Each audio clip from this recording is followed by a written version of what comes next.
Este video tiene fines informativos y educativos. No constituye asesoría profesional, legal ni fiscal. La información presentada puede variar según cada caso. Las opiniones expresadas por los participantes son responsabilidad exclusiva de quienes las emiten y no representan necesariamente la postura del Instituto de Desarrollo Empresarial. Se recomienda consultar con un especialista antes de tomar decisiones basadas en este contenido.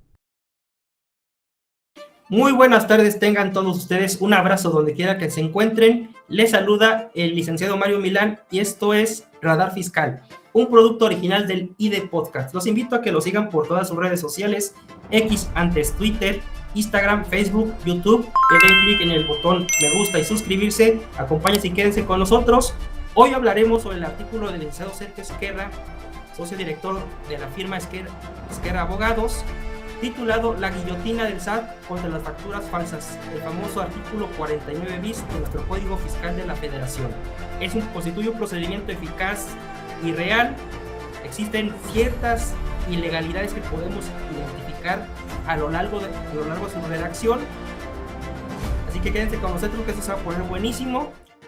Nos acompaña en este episodio número 3 el licenciado Sergio Esquerra, ya lo adelantaba, socio director de Esquerra Abogados, articulista y conferencista a nivel nacional, autor de diversas obras en materia fiscal y también hasta influencer jurídico. ¿Cómo está, licenciado Sergio Esquerra? Un placer que estés con nosotros. Muchísimas gracias, Mario. Influencer jurídico. Bueno, me han dicho muchas cosas. Espero que eso sea bueno, ¿no? Espero que sea bueno. Te agradezco muchísimo la invitación en este espacio que entiendo de un conversatorio relajado entre amigos, donde tocaremos temas importantes, medulares actualmente en el jurídico tributario entre el Estado y los pagadores en este país, una facultad de comprobación, una visita domiciliaria express que nace con esta reforma fiscal 2026 y que sin duda es objeto de preocupación de muchos contribuyentes. Así es. Si te parece, vamos empezando con una pregunta algo general y luego vamos haciendo doble clic en los apartados que estimemos que hay que resaltar, ¿no? Aquí para todo nuestro auditorio, que seguramente seguirán muy interesados contadores, abogados, empresarios, desde la pequeña hasta la gran empresa. Si te parece bien, nos arrancamos. Claro que sí, adelante. Sí. Primera pregunta, licenciado Sergio Esquerra. ¿Cuáles son los indicadores de riesgo conforme a los nuevos criterios de la autoridad fiscal que pudiéramos anticipar la realización de una visita domiciliaria en materia de comprobar la no emisión de comprobantes fiscales falsos? Ok, bueno, primero tenemos que dejar en claro, y esto es importante destacarlo porque no todos los contribuyentes tienen que estar alarmados en primera instancia por esta nueva facultad de comprobación tan agresiva como nunca antes con la que actualmente cuenta el Servicio de Administración Tributaria. Lo cierto es que si vemos inclusive la exposición de motivos de la reforma y el sentido en general que le dieron a estas adiciones, reformas que hicieron al Código Fiscal de la Federación para iniciar su vigencia ahora el 1 de enero de 2026, tenemos que tener en claro que hay un mensaje pristino y es factureros. Esta reforma va dirigida a una guerra frontal y directa a la industria de la facturación simulada en nuestro país. Dejando de lado el tema de los colores políticos y el destino al gasto público y cualquier observación que pudiera tener nuestro estimado auditorio en este momento respecto a que inclusive dependencias de gobierno tan importantes como la Suprema Corte de Justicia de la Nación han tenido dentro de sus proveedores de bienes y servicios a contribuyentes, EFOS, entidades que facturan operaciones simuladas listadas en forma definitiva en el 69 del Código Fiscal de la Federación. Dejando de lado si el Estado utiliza o no estos esquemas, si lo hace de forma consciente o inconsciente, de momento tenemos que entender y aplaudir de alguna manera esta guerra frontal y directa que abandera el gobierno actual en contra de la industria de la facturación. Y tiene que ser así porque antes de entrar a estos indicadores que tú comentas, a mí me parece muy importante destacar lo complejo de esta situación que es multifactorial, donde intervienen actores del sector público, privado, y que se ha venido a normalizar de una manera que en ocasiones me deja frío, ¿no? O sea, no tenemos que olvidar que la facturación simulada es un delito de defraudación fiscal y de repente veo entre el contribuyente mexicano, el empresario, actores séanse los que expiden los documentos, séanse los que les dan efectos, inclusive nosotros los abogados, que lo tenemos completamente normalizado y esto está mal. Es un problema muy profundo actual en nuestro país y que pega en diferentes instancias, tanto privadas como públicas, y que al final del día nos afecta a todos. Entonces, dejar en claro, esta facultad de comprobación va dirigida a la industria de la facturación. Si usted no se dedica a eso, puede respirar tranquilo. Medianamente, ¿no? No significa que no pudiera ser usted sujeto de este procedimiento, pero si no es su giro la venta de facturación simulada, entonces podemos estar tranquilos. ¿Cuáles son esos indicadores principales? Y aquí es donde incluso, Mario, viene una cuestión que vamos a ver más adelante, que pega en términos de la inseguridad jurídica que tiene este procedimiento o la redacción que presenta inclusive en su primer párrafo y en su primera fracción, porque nos habla de una presunción que tiene la autoridad de que las operaciones que realizamos son falsas o no constan en actos jurídicos reales. ¿Qué es esto? Una presunción legal. Sin embargo, Mario, y esto es importantísimo, la falta de seguridad jurídica que genera, que como tú lo sabes perfectamente, en materia tributaria es que el contribuyente siempre sepa a qué atenerse. No tenemos parámetros objetivos en la norma para detonar esta presunción. Yo quisiera compararlos con el 69B del Código Fiscal de la Federación. Recordemos que en su primer párrafo, que es el que regula a los EFOS, que así les llamamos en la práctica, ¿no? En el foro, en el argot jurídico, aunque en realidad este término, hasta donde yo tengo conocimiento, no existe en ley, en reglamento, pero hemos acuñado este término de EFO y EDO, entidades que facturan operaciones simuladas, entidades que deducen operaciones simuladas. Bueno, en su primer párrafo, el artículo 69 establece parámetros específicos para que se lleve a cabo esta presunción de simulación en las operaciones, de falta de materialidad. Y dice el primer párrafo claramente, o bueno, palabras más, palabras menos, que cuando que la autoridad presumirá que están llevando a cabo operaciones simuladas, si el contribuyente no cuenta con capacidad directa, indirecta, personal, infraestructura o esté ilocalizable. Entonces, ojo, los primeros indicadores que podemos nosotros considerar son estos que se destacan en el primer párrafo del 69, aunque, y esto lo vamos a ver ahorita más adelante en términos de defensa, podemos observar que el 49 bis no los tiene. Y esto es el primer,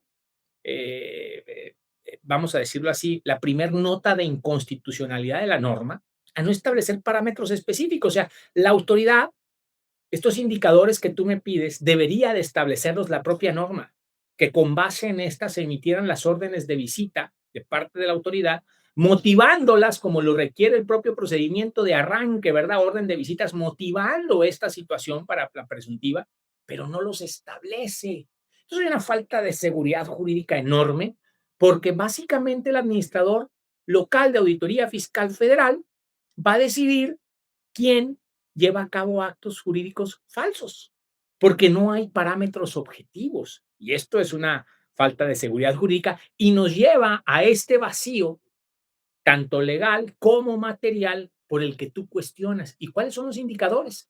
Yo recomendaría que el contribuyente estuviera atento a las cargas probatorias que nos establece el 69B del Código Fiscal de la Federación, en su primer párrafo, y evidentemente a cumplir con los requisitos del artículo 29-A, fracción novena del Código Fiscal de la Federación, si mal no recuerdo, que es el que regula ahorita este nuevo requisito de operaciones reales, de actos jurídicos reales, etcétera, como dice la leyenda, como principales indicadores. Entonces, estar atentos a esto, llevar naturalmente un control de nuestros procesos productivos, de los servicios o bienes que prestamos, que producimos, que vendemos, y también, naturalmente, también desprendiéndose de este primer párrafo del 69, no del 49, o que estemos localizados. Creo yo que son los indicadores que va a utilizar la Autoridad Fiscal Federal, porque de hecho, en la normatividad, en todo el Código Fiscal de la Federación, son los únicos elementos objetivos que se pueden tener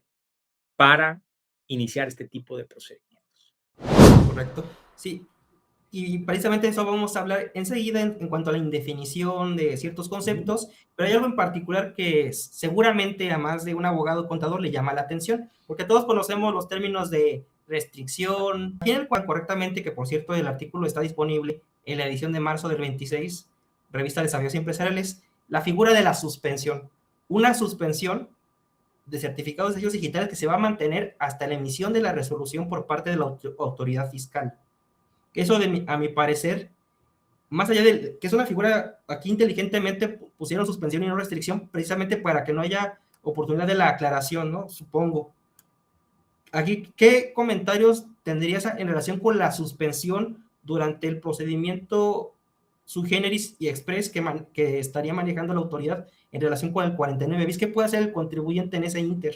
Qué importante lo que señalas, porque básicamente Sí. esto es, y lo tengo que decir con todas sus letras, es una extorsión al contribuyente mexicano. No hay una opción. El procedimiento no te establece, primero que nada, destacar algo que señalas tú, un procedimiento sui generis, único en su especie porque es un Frankenstein, creado entre las facultades del 17H bis del Código, restricción temporal y después definitiva del certificado de sello digital, combina el 69 del Código Fiscal de la Federación, también con la visita domiciliaria normal y la visita domiciliaria para verificación de comprobantes. Es un Frankenstein, verdaderamente un procedimiento único en su especie, pero no lo destacamos esto como una cuestión positiva. Al contrario, ¿no? Es un pegoste que hizo la autoridad, el legislador, en un desconocimiento absoluto de la materia. Porque esto que señalas tú, esta suspensión que se decreta con la sola notificación de la orden de visita domiciliaria, que difícilmente va a estar bien motivada, tú lo sabes, Mario, porque ni siquiera hay parámetros objetivos para determinar cuándo estoy llevando a cabo operaciones inexistentes. No va a quedar a criterio del administrador desconcertado de Autoridad Fiscal Federal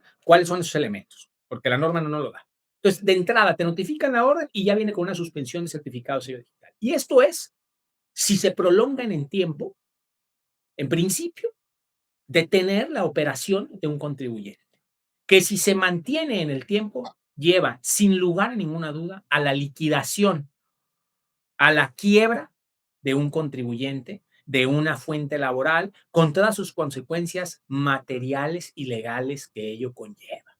Es una catástrofe. ¿Qué podemos hacer? Esta suspensión, en principio, también destacarlo, y estoy completamente seguro que tú coincides conmigo, Mario, es inconstitucional, porque es una sanción adelantada. El debido proceso en nuestro país, artículo 14 de la Constitución Política de los Estados Unidos Mexicanos, requiere que, en principio, previo a una privación de bienes y derechos de la esfera particular de un contribuyente, este sea oído y vencido. En materia fiscal, nosotros sabemos perfectamente que la garantía de audiencia tiene una excepción, que se lleva a cabo con posterioridad a la afectación del acto. Esto es, que tú puedes esgrimir medios de defensa una vez que la autoridad ya te afectó. Sin embargo, esta garantía de debido proceso también se aterriza en procedimientos administrativos seguidos en forma de juicio, como es el caso de este del 49 bis, que desde arranque, en una sanción completamente anticipada, sin que haya sido escuchado, sin que hayan sido valoradas tus pruebas, te limita y te sanciona gravísimamente con una suspensión del certificado de sello digital, que te impide llevar a cabo operaciones. Esto es inconstitucional hasta decir ya no, no más, y esperemos que los juzgadores de distrito, que son en este caso los que les va a tocar resolver estas problemáticas, Mario, abordando otra vez el tema inicial de tu pregunta, ¿qué hacer? Un amparo indirecto inmediatamente en contra de la norma, esperando que el juzgador que nos resuelva, pues haga eco de las jurisprudencias de la antigua integración de la Suprema Corte de Justicia de la Nación y entienda que es posible otorgar una suspensión con efectos positivos de tutela anticipada, reinstaurando el uso del certificado de sello digital en lo que dura la tramitación del procedimiento y los juicios y medios de defensa posteriores que se esgriman en contra de la resolución definitiva de la autoridad. Porque esto es llevar a las cuerdas al contribuyente. No hay opción. La autoridad fiscal no está dejando opción. Compárelo, estimado auditorio, el que nos escuchan ahorita, compárelo con el 17H bis, que si bien es cierto hay una restricción temporal, también lo es que cuando entras al procedimiento, se te activa, por lo menos eso dice la ley, aunque algunas administraciones no lo han respetado y tardan más tiempo, etcétera. Pero por lo menos la norma dice, entras al procedimiento y te reactivo tu certificado. En lo que son peras o son manzanas, como decimos acá en mi rancho, en lo que se decide tu situación material y jurídica, yo te permito que sigas operando. ¿Por qué? Porque en realidad aquí no hay una afectación al erario público. Incluso, Mario, el juzgador tiene que entender que es en los intereses del Estado que un contribuyente continúe expidiendo certificado de sello digital. Solamente así puede facturar, solamente así puede cobrar, solamente así puede acumular ingresos y acreditar y trasladar el impuesto al valor agregado que se genere o el IEPS que se genere en las operaciones que realiza. El menos interesado en que un contribuyente deje de tener operaciones debería ser el Estado.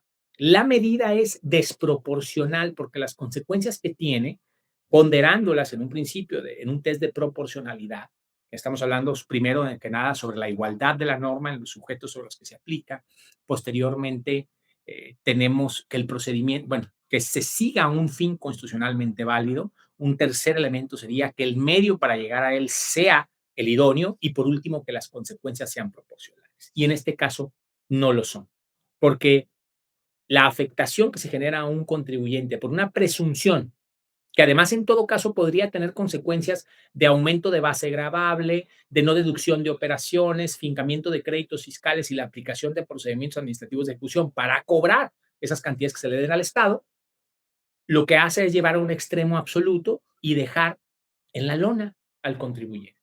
Y esto no le ayuda ni al Estado ni a nosotros, los contribuyentes, en la relación tributaria. Entonces, oye, pero es que...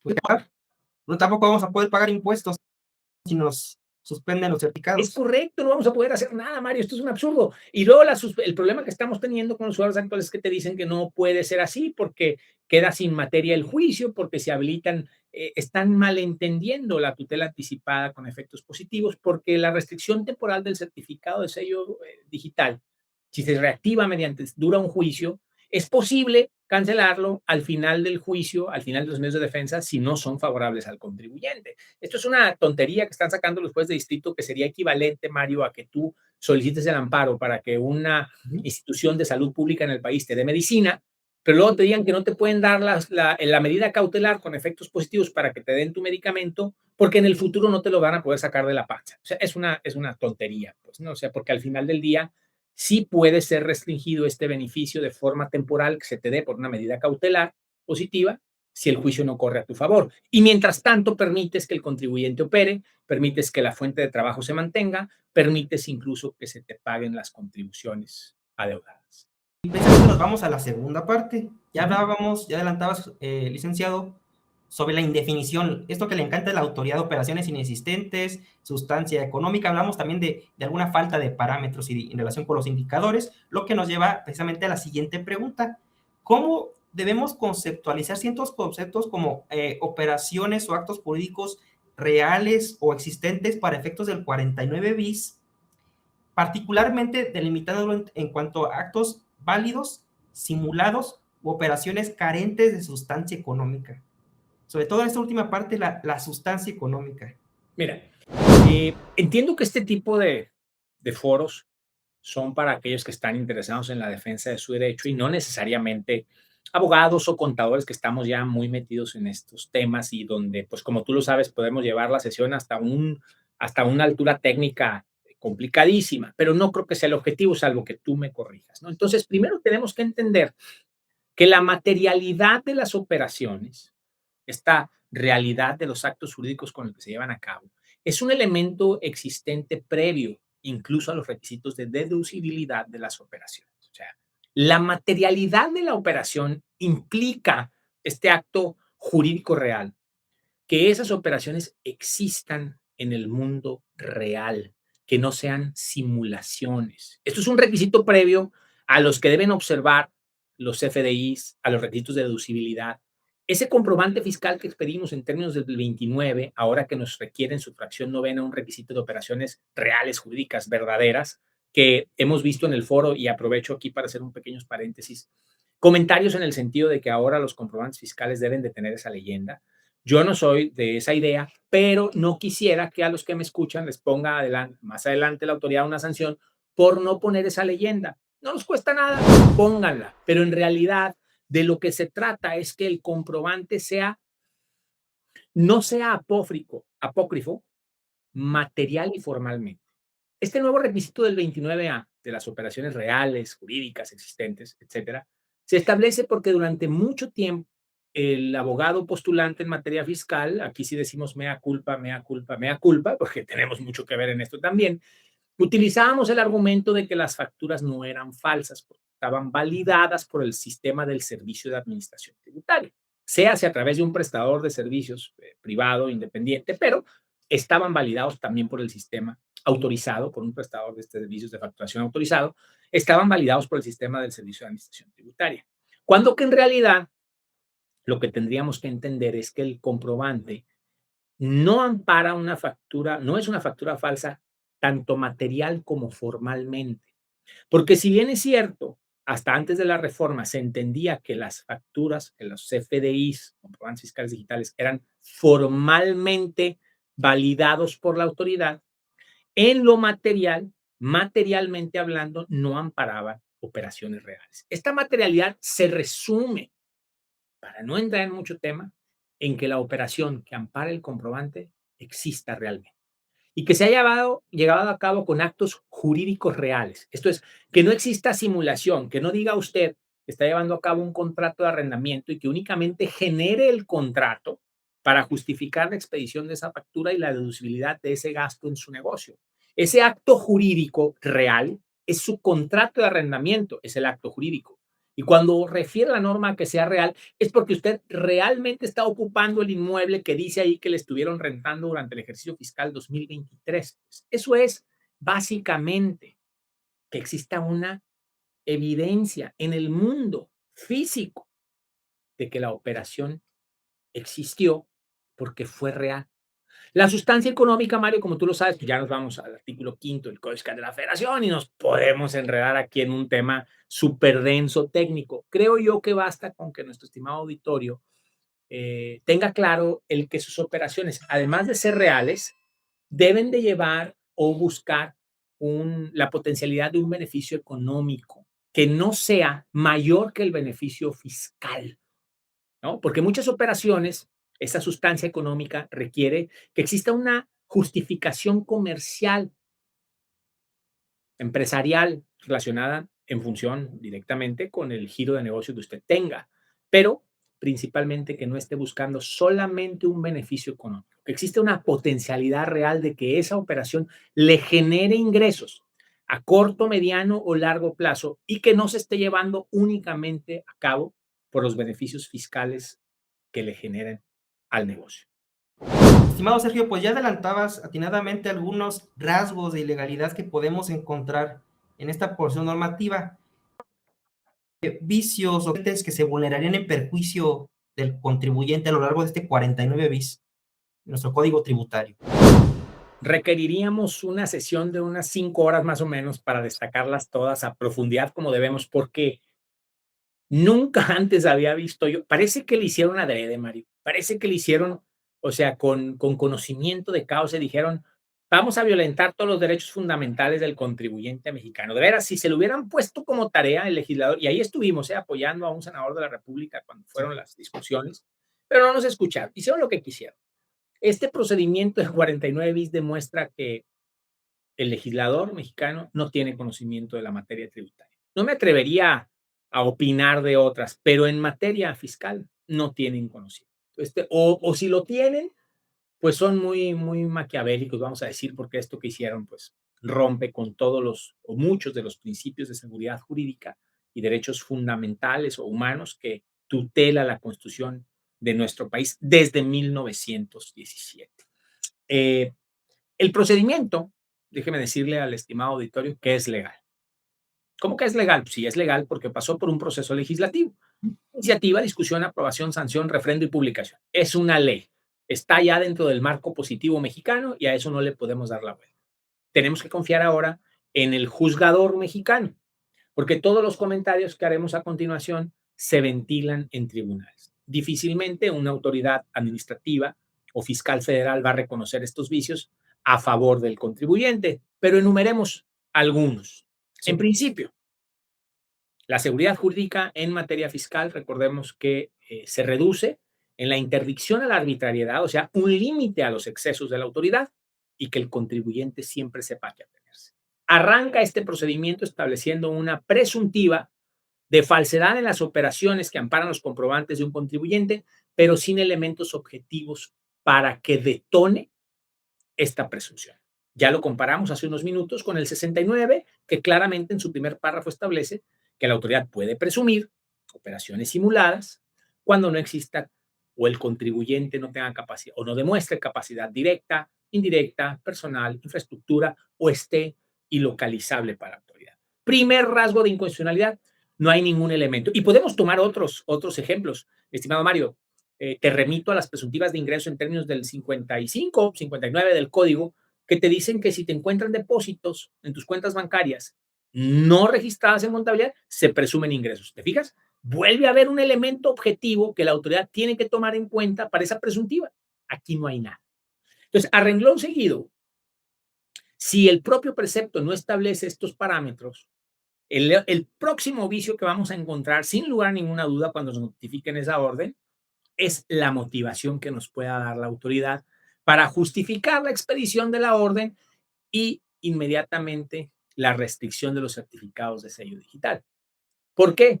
Porque si no hay parámetros objetivos en la propia norma, tampoco los podrá haber en la motivación de la orden que nos expida, porque entonces, pues cualquier circunstancia, causa, omisión que el administrador de Auditoría Fiscal Federal considere va a ser parte de los motivos de esa. Entonces, estructuralmente el dispositivo es inconstitucional por no establecer estos parámetros y ya cuando se aterrice en la orden de visita domiciliaria, te apuesto, mi estimado Mario, la mano derecha de nuestro amigo Orlando, que no está aquí presente, el director de IDE, pero vamos a apostar la mano derecha de él, no la de nosotros. Te apuesto la mano derecha del maestro Orlando que no van a poder motivar bien esa orden y ahí vas a tener otro segundo argumento para hacer valer.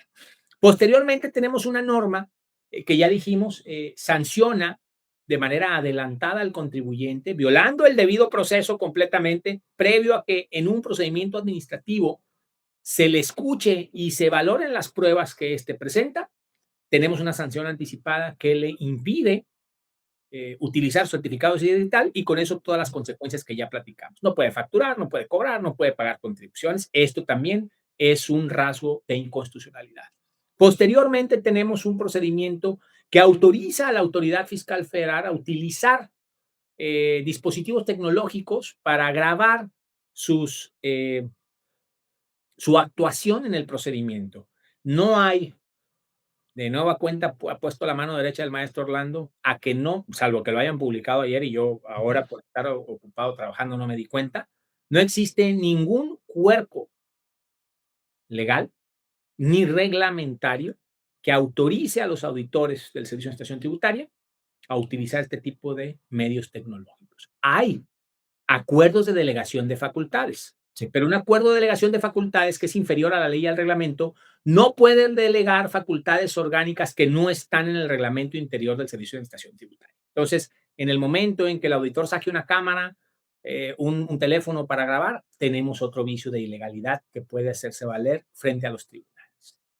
Oye, Sergio, pero fíjate que mañana ya van a reglamentar este tema del uso de la competencia material de estos medios digitales. Estaríamos ante un vacío ahora por la cadena de custodia. No existe en materia fiscal ningún dispositivo de código ni de reglamento que establezca una cadena de custodia para esas pruebas en elementos tecnológicos que pudo haber sido el celular del auditor y después irse a su casa y su hijo jugar Candy Crush o el jueguito que tenga de moda con esa información ahí en el teléfono y hasta el día hábil siguiente fue y dio a las manos de la autoridad competente que lo va a resguardar en la base de datos del SAT y posteriormente utilizar como fundamento en términos del 63 del Código Fiscal. Entonces, no hay una cadena de custodia, esas pruebas no podrían tener valor de peso.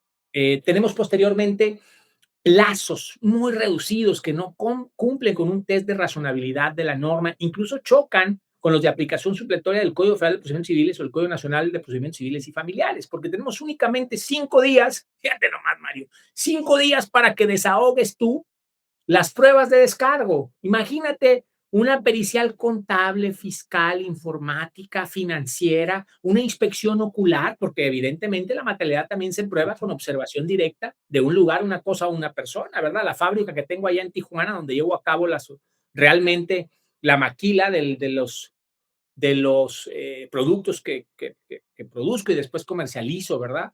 5 días hábiles para desahogar testimoniales, porque todas las pruebas valen, siempre y cuando estén vinculadas con los hechos. El mismo procedimiento lo señala, siempre y cuando estén vinculadas con los hechos. Puedes ofrecerlas si están dentro del marco positivo mexicano. 5 días hábiles, es un absurdo esto, o sea, simplemente es imposible, no se supera un test de razonabilidad de la norma que nos exige el bloque de constitucionalidad en términos del 8.1 y punto 2 de la Convención Americana de los Derechos Humanos. Y si vamos y revisamos, mi estimado Mario, la exposición de motivos, nos damos cuenta que no establecen parámetros objetivos para esos 5 días, o sea, porque 3 días se les hicieron pocos y 6 se les hicieron muchos, pues, pero no hay ni un solo parámetro objetivo. Es más, los propios son 24 días hábiles, ¿verdad? Si mal no recuerdo, 24, Mario, ¿verdad? correcto. 24 días hábiles para que la autoridad desahogue el procedimiento con una valoración adecuada de pruebas del contribuyente. Es imposible tampoco, no lo van a cumplir. Y la norma es imperfecta porque no establece una sanción para la autoridad en caso de no agotar el procedimiento en el plazo de los 24 días y pues ya conocemos ahorita la tendencia del Tribunal Federal de Justicia Administrativa que nos va a decir que no importa si no hay sanción, pues es una ilegalidad no invalidante y dale para adelante, ¿no? Porque tenemos un Tribunal Federal de Justicia Administrativa que cuando menos en el último lustro, los últimos 5 o 6 años, es con un sesgo eminentemente recaudo. Entonces, pues a grosso modo eso es lo que hay, ¿no? Más lo que se presente ya en la ejecución. Imagínate la circunstanciación de esas actas, seguramente tendremos, pero a grosso modo creo que esos podemos... bueno, ya comentamos también el tema de la proporcionalidad de las consecuencias de la norma, que son demasiado agresivas y la afectación que generan con el contribuyente es mucho más grave que el perjuicio al interés social que pudiera recibir el Estado mexicano si permitiera que un contribuyente siguiera facturando. Entendamos que existen otros medios de control, ¿no? Menos agresivos y que incluso son más idóneos para llevar al fin último del Estado, que es recaudar. Entonces, en términos reales, sería más beneficioso para el Estado determinar un crédito fiscal y cobrarlo que dejar inhabilitado a un contribuyente para que ya no pueda operar. A grosso modo esos son, ¿no? Pero digo, salvo que tengas algún otro más por ahí tú que destacar, pues adelante, Mario.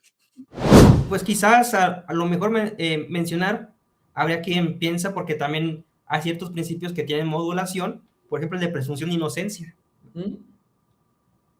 Enriqueciendo, claro, presunción de inocencia del contribuyente, o sea, aparte sin motivos, Mario, es que esto es una, o sea, yo hasta me río porque no puedo creer lo que hicieron en esta ocasión, ¿no? O sea, no hay parámetros objetivos, entonces violento tu principio de presunción de inocencia, que no lo podemos traer de la materia penal a la administrativa sancionadora, que este es el caso, y nomás porque yo presumo, sin parámetros objetivos, pues te quito tu certificado digital y hazle como quieras.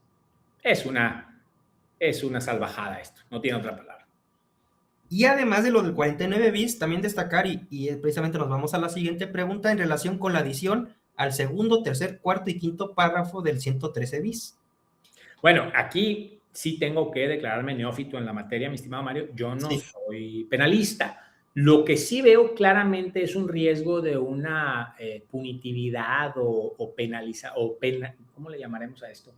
O penalización de procedimientos que inicien procedimientos en contra de contribuyentes en procedimientos administrativos muy viciados. Pues la materia penal, hasta donde yo, Miguel, sabría entender, y bueno, si por ahí nos está viendo algún penalista que nos corrija, es de última ratio, ¿no? Es la última opción que tiene el Estado para controlar a los ciudadanos, ¿no? Entonces, que derivado de un procedimiento administrativo tan viciado constitucionalmente como es el 49 bis, se traslade al tema penal estos procedimientos, me parece mucho riesgo, me parece un instrumento de extorsión, incluso pues llegado el punto creo puede ser hasta político, pero esto no es ni lo político ni lo penal, ¿no? Nada más son pensamientos que hice en voz alta. Yo te invitaría, incluso me voy a comprometer, Mario, a hilar esta conversación para próximas fechas, incluso puedo participar yo también, invitar a algún penalista para que él nos dé sus puntos de vista. A mí me gustaría comprometer de una vez al aire aquí al maestro Luis Coañabé, que es muy amigo mío y en la materia. Lo único de Yucatán, ¿verdad?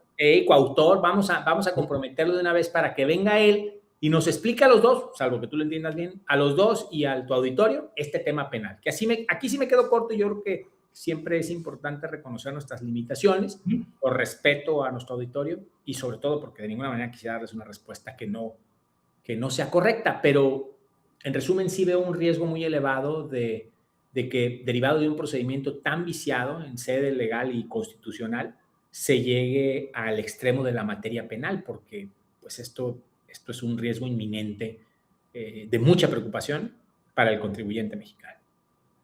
Y nada más recapitulando, ¿cuál es lo riesgoso y lo preocupante de ese 113 bis 1? Bueno, es una sanción, de acuerdo al primer párrafo, de 2 a 9 años de prisión, que si nos vamos a más allá del mínimo, pudieran no ser acreedoras, sustitutivos o beneficios en cuanto a la condena. Segundo, que sigue vigente lo de la prisión oficiosa. Tercero, de que va a operar independientemente, porque así lo dice el primero en relación con el segundo párrafo, independientemente del estado en que se encuentre el procedimiento, en su caso de fiscalización. No, pues me quieres hacer llorar ya. Oye, pues imagínate cómo te va. Fíjate, pero lo digo en forma de, estamos aquí entre cuates, ¿no? No es un foro tan serio, ¿no? Lo entiendo más flexible. Pero sí. Imagínese usted, mi estimado auditorio, con una orden que no tiene motivación, porque desde origen la ley no lo permite, que se vuelva esto un tema de naturaleza penal. Es una cosa muy alarmante, de mucha preocupación. Claro. Entonces vamos a comprometer a ver si nos acepta la invitación el maestro David, porque precisamente la pregunta, digamos, yo no soy tampoco experto en materia fiscal, yo digo en materia penal, pero sí soy un entusiasta de la materia penal. Y aquí precisamente lo que quería ver es a grandes rasgos, cómo podríamos construir una defensa, una teoría del caso en materia penal fiscal. Y creo que mencionaste por ahí algo muy interesante, estimado Sergio, en que, por ejemplo, en los medios tecnológicos que estaría habilitado, entre comillas, porque pues hablamos que devienen un acuerdo delegatorio, que utilicen una cámara fotográfica, un teléfono celular, no sé si hasta un dron o qué pueden llegar a utilizar.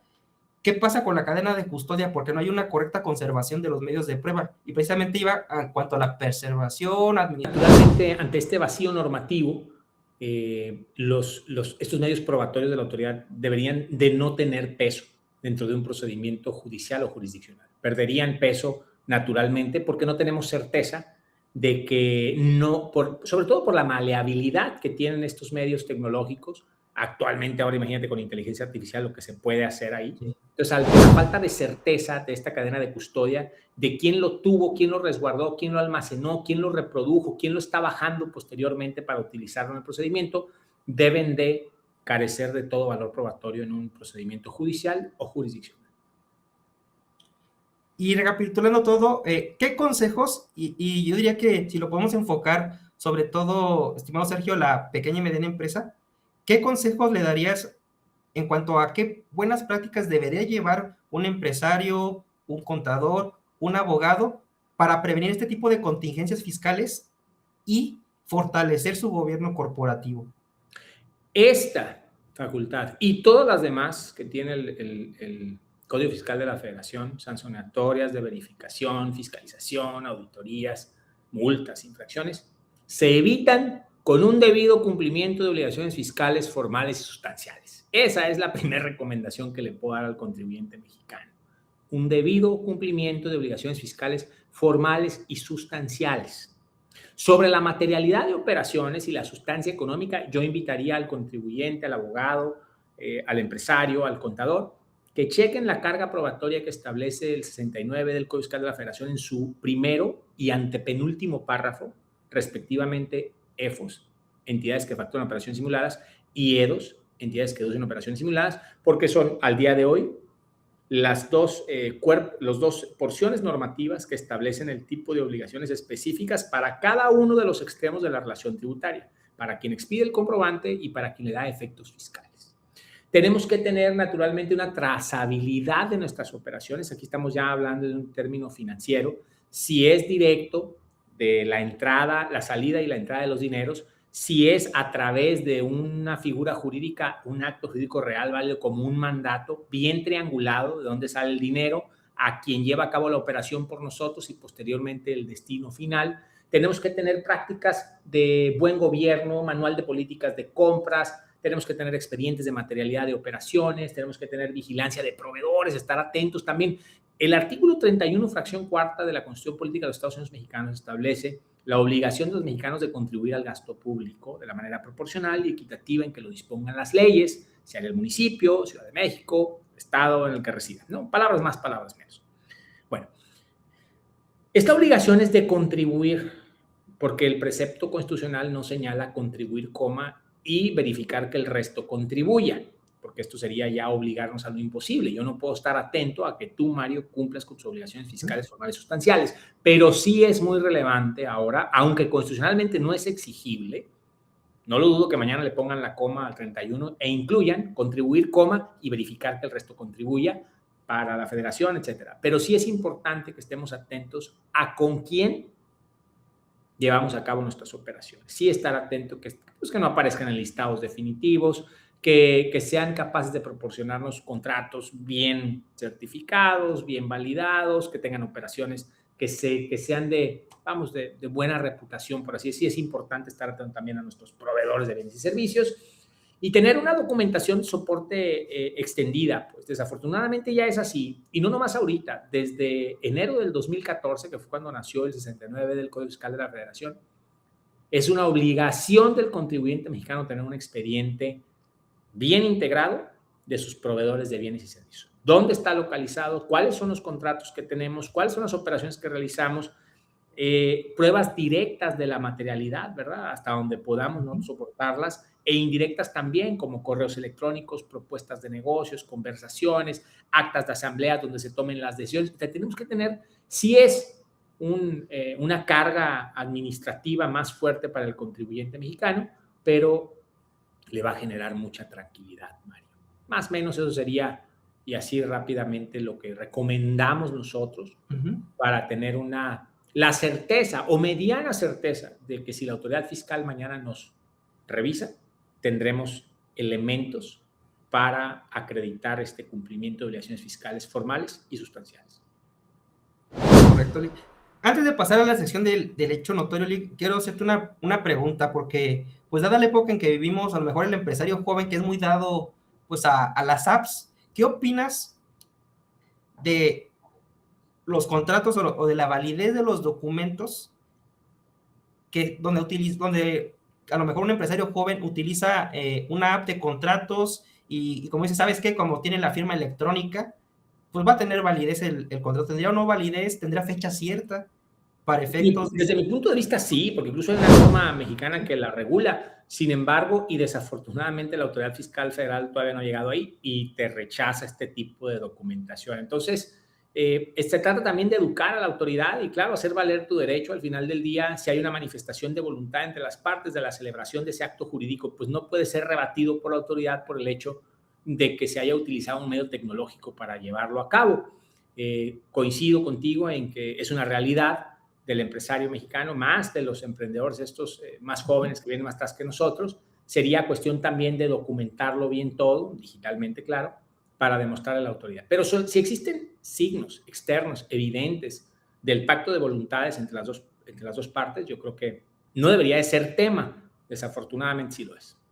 Y sobre todo para efectos de reducir costos. ¿Cuánto cobra un notario a lo mejor por ratificarlo? Porque no es lo mismo el costo de ratificar a certificar el contenido de cierto documento, ¿no? Claro, por supuesto. Bueno, va a evolucionar, ¿no? Creo yo que en la próxima década vamos a ver cambios fuertes en el Código Fiscal de la Federación. Desde el domicilio fiscal, Mario. O sea, ahorita tenemos giros de negocio de jóvenes que no necesitan ni computadora. No. O sea, necesitan subir a su nube donde tienen pero en cualquier computadora, en cualquier lugar del mundo donde se encuentren, pueden llevar a cabo su operación. Entonces, yo creo que va a haber en la próxima década, son momentos muy apasionantes, muy interesantes, y veremos cambios en la legislación que seguramente tocarán estos temas, como los domicilios ahora fiscales para sujetos, personas que realizan actividades donde sea, nada más tienen que tener acceso a internet y a su nube, a este tipo de operaciones mediante medios tecnológicos donde se lleva a cabo pactos de voluntades en el ciberespacio, pero no físicamente. Veremos esa regulación la próxima década, estoy seguro. Sí, quizás hasta menos, porque es algo que sí, evidentemente se tendrá que regular. Así es, estimado Lick. Y para la sección de hecho notorio, quiero retomar que Hecho apenas se notorio. publicó el pasado, si no mal recuerdo, el 9 de abril, estimado licenciado, esta regulación que hizo el legislador sobre la prelación obligatoria que imperaba antes de esta publicación en cuanto a la garantía del interés fiscal. 141 del Código Fiscal de la Federación, que hasta antes de la reforma a código, que entró en vigencia el 1 de 2026, establecía diversos tipos o medios para garantizar el interés fiscal de la Federación. ¿Qué es esto de la garantía del interés fiscal de la Federación? Para los que vengan un poquito más atrás. Sí. Para hablar con el Estado mexicano, para hablar con él, tienes que garantizarle que no va a sufrir perjuicios y que si los sufre, vas a cubrirlos de manera económica. Esto no solamente es cuando te peleas con la autoridad, también cuando llevas a cabo contratos de obra pública, licitación, tienes que garantizar el interés fiscal. Tienes que garantizar al Estado que no se le van a generar perjuicios y si llegaran a suceder, que los vas a cubrir. Bueno, en materia fiscal, cuando tú tienes una contingencia con la autoridad, tienes la obligación, o sea, presentar un medio de defensa no es suficiente para que la autoridad te deje de molestar. Tienes que ofrecer una garantía que tiene requisitos de procedencia y de efectividad para que el Estado, en lo que dura el juicio, en lo que se agotan los medios de defensa, no te moleste, que no venga a recaudar de forma coactiva el monto del crédito fiscal que le adeudas con actualizaciones y recargos. Entonces, el 141 es el que establece los medios o las formas para garantizar que hasta el 1 de enero del 2026 establecía una serie de diversas formas, fianza, embargo en la vía administrativa de bienes del contribuyente, sí, prenda, responsabilidad solidaria de algún tercero que la quisiera asumir, etc. Pero ahora, con la iniciativa de reforma código el 1 de enero, ese 141 fue reformado y estableció un orden de prelación obligatorio y arrancaba con un billete de depósito, no me vas a creer en qué banco, mi estimado Mario, en el bienestar. Claro, ¿no? Entonces, este orden que se establecía también tenía la forma de excepcionarte si tú acreditabas a la autoridad la imposibilidad de ofrecer este billete de depósito. El primer dique que se presentaba aquí en perjuicio del contribuyente es que en realidad esto era un pago anticipado, pues, porque el billete de depósito implicaba ir a poner la lana ahí en el Banco del Bienestar del crédito fiscal actualizado y recargado y además potencializado a un año para poder presentar, para que la autoridad te admitiera la garantía. Y después, si no podías hacer eso, podías ofrecer las distintas formas de garantía del interés fiscal. Esto evidentemente iba a ser una bomba espantosa porque al ser realmente un pago anticipado, pues le quitaba la liquidez a los contribuyentes, ¿no? O sea, de una manera espantosa. Se dieron cuenta, porque ya los primeros fallos que empezaron a ver a nivel nacional, aparentemente de forma correcta, el juzgador valora esto y estaba decretando la inconstitucionalidad, tanto en amparos indirectos como en amparos en revisión, amparos indirectos juzgados de distrito o amparos en revisión colegiados de circuito, confirmando los fallos, porque no era posible desnaturalizar de esta manera la figura de la garantía. Fíjate, Mario, o sea, fíjate, estimado auditorio, desnaturalizada por completo, porque si me estás pidiendo el pago, pues entonces, ¿qué tiene que ver esto de una garantía de interés fiscal si me estás pidiendo que te pague por adelantado? Y en lo que yo considero uno de los pocos momentos de madurez política y jurídica que tiene nuestro actual gobierno, de una reconsideración al tema, de Presidencia de la República, la doctora Sheinbaum Pardo, envió una iniciativa de reforma otra vez para regresar el 141 a como se encontraba previo a esta modificación que hicieron. Entonces, actualmente ya, repito, en uno de los pocos casos de madurez política y jurídica que veo actualmente en nuestro gobierno y en todos los anteriores, no quiero que se entienda sobre algún color en específico. En un acto de madurez política y jurídica, la doctora Sheinbaum envía esta iniciativa de reforma para, pues, de una reconsideración del tema, ahora sí que en términos muy sencillos, darle para atrás, porque iba a ser insostenible esto del tema de la garantía. De la garantía. Nada más para concluir, Lick, ¿y qué pasa con esos juicios ya iniciados antes de la publicación el 9 de abril? O a lo mejor, ¿qué pasa si voy a impugnar, desconociendo el origen y contenido de cierto X crédito que a lo mejor tenía su origen en el 2025? ¿Qué pasa con esos juicios? ¿Me aplicaría a favor? Tenemos que buscar, evidentemente tenemos que buscar la aplicación de la nueva norma, ¿no? Y aquí sería, porque ya han empezado algunas consultas aquí en el despacho en relación sobre todo a procedimientos activos que tenemos en los que ya se estaban ofreciendo garantías. Creo que la norma, si mal no recuerdo, que está recién publicada, señala un periodo de transición de 30 días para efectos de corregir ese tipo de procedimientos. Pero si no, pragmático que soy yo siempre le he dicho al cliente, a ver, vamos a solicitarla otra vez, punto. Que la desestimen por completo, la que acabamos de presentar, porque no cumplimos requisitos, y vamos a solicitarla de nueva cuenta. Se me hace un poco más sencillo. Si la autoridad te empieza a hacer la vida cansada o discutirte porque estaba sujeto en esos escasos 2 meses y medio que tuvo de vigencia de la norma, pues sí nos vamos a tener que ir al amparo indirecto, pero estamos encontrando ya, en este caso específico, como no en todos, ojalá que fuera así, estamos viendo que el juzgador mexicano está tomando la decisión correcta. Ya hay varios precedentes sustentados por jueces de distrito y colegiados de circuito que hablan de la inconstitucionalidad de este tipo de requisitos. Creo yo que si nos encontramos con ese dique, pues sería así, acudir a la protección de la justicia federal en un medio de defensa con una posibilidad bastante positiva de que salga a favor el asunto. Perfecto. ¿Algo más que agregar? ¿Algún comentario?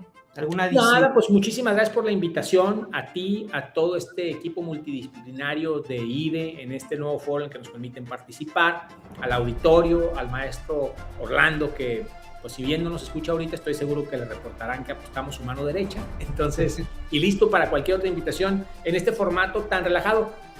Hasta ofrezco una disculpa, fíjate, rara vez me agarran sin traje en este tipo de foros, pero pues hoy tuve unas vueltitas ahí antes de llegar al despacho y luego venía contigo, Mario, que somos amigos, te había dicho para que te quitaras la corbata, pero bueno, fíjate que aquí está bueno el calor y no me iba a poner traje. Ya ves, ahora te di la vuelta. Bueno, dije, pero es que Alix siempre anda con traje. Licenciado, sus redes sociales para si hay algún despistado que no lo siga todavía. En X, antes Twitter, Sergio Esquerra, @Sergio Esquerra con mayúsculas iniciales. Y en Facebook y en Instagram, que son redes que manejan, no lo hago yo directamente aquí en el despacho, pues nos buscan con el Esquerra Abogados, nos van a encontrar. Perfecto, pues para aquellos que todavía no me siguen a su servidor, aparezco en Twitter como, bueno, antes, ahora X, como Milán Silva 17, aparecemos en Facebook como Milán Silva Abogados. Reiteramos la invitación para que sigan las redes sociales de IDE y estén al pendiente de nuevos cursos, nuevas pláticas, y desde luego también que bajen la revista, que está muy buena. Bastantes escritores de renombre colaboran por ahí, el licenciado Sergio Esquerra, Mario Ríos, a quien tengo el gusto también ya de conocer, entre otros importantes y reconocidos abogados. Y pues bueno, gracias por acompañarnos. Esto fue su programa, su podcast, Radar Fiscal. Nos estamos saludando. Hasta la próxima. Muchísimas gracias, Mario. Un abrazo a todos. Un abrazo. Hasta pronto.